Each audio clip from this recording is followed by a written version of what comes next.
எடப்பாடிக்கு வந்த புதிய பயம் அதிர்ச்சியில் அதிமுகவினர்.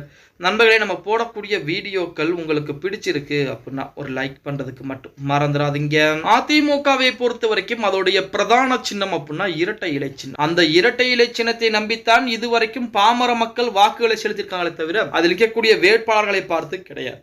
ஒரு காலத்திலே இரட்டை இலை சின்னத்தில் யாருனாலும் வெற்றி பெறுவார்கள் அப்படிங்கிற நிலைமை என்பது இருந்தது. ஏன்னா இரட்டை இலை சின்னத்துக்கு அவ்வளவு ஒரு மதிப்பு மரியாதை, அவ்வளவு ஒரு பவர் இருந்தது. தமிழகம் மட்டுமில்லாது மற்ற மாநிலங்களிலும். அதாவது அந்த இரட்டை இலை சின்னத்தில் போட்டி போடக்கூடிய நபர் நல்லவரா, கெட்டவரா, வசதி படைத்தவரா, ஏழ்மை நிலையில் இருக்கக்கூடிய நபரா அப்படின்னு பார்க்காமல் இரட்டை இலை எங்கே இருக்கிறது அப்படின்னு சொல்லி வாக்களித்த மக்கள் தமிழகத்திலே ஒரு காலத்திலே இருந்தாங்க. ஆனால் இன்று அவர் எவ்வளவு நல்ல மனிதராக இருந்தாலும் சரி, பணம் படைத்த நபராக இருந்தாலும் சரி, ஜெயிப்பது அவ்வளவு எளிதான விஷயமாக இல்லை அப்படின்னே சொல்லலாம். ஏன்னா இரட்டை இலை சின்னத்தின் மீது இருக்கக்கூடிய நம்பிக்கை நாளுக்கு நாள் குறைந்து கொண்டே போகிறது. அதன் காரணமாகத்தான் அதிமுகவிற்கு வாக்கு சதவீதம் ஒவ்வொரு தேர்தலிலே குறைந்து கொண்டே போகிறது. இப்படிப்பட்ட ஒரு சூழலில் இரட்டை இலை சின்னம் யாருக்கு, ஓபிஎஸ்கா எடப்பாடிக்கா அப்படிங்கிற பிரச்சனை மிகப்பெரிய அளவிலே தற்போது பூதாகாரமாக வெடிக்க தொடங்கி இருக்கிறது. அதன் காரணமாக இந்த மாத இறுதிக்கு பாத்தீங்க அப்படின்னா தேர்தல் ஆணையம் அனைவரையுமே ஒன்று சேர்த்து விசாரணை செய்து முடிவுகளை எடுக்க இருக்கிறாங்க. தேர்தல் ஆணையத்தை பொறுத்த வரைக்கும் இரட்டை இலை சின்னத்தை ஒன்று யாராவது ஒரு நபருக்கு கொடுக்கலாம், அப்படி இல்லை என்றால் சின்னத்தை முடக்கி விடலாம் அப்படிங்கிற முடிவில் இருப்பதாக செய்திகள் என்பது வெளியாகி இருக்கிறது. இது இப்போதைக்கு இருக்கக்கூடிய சூழலில்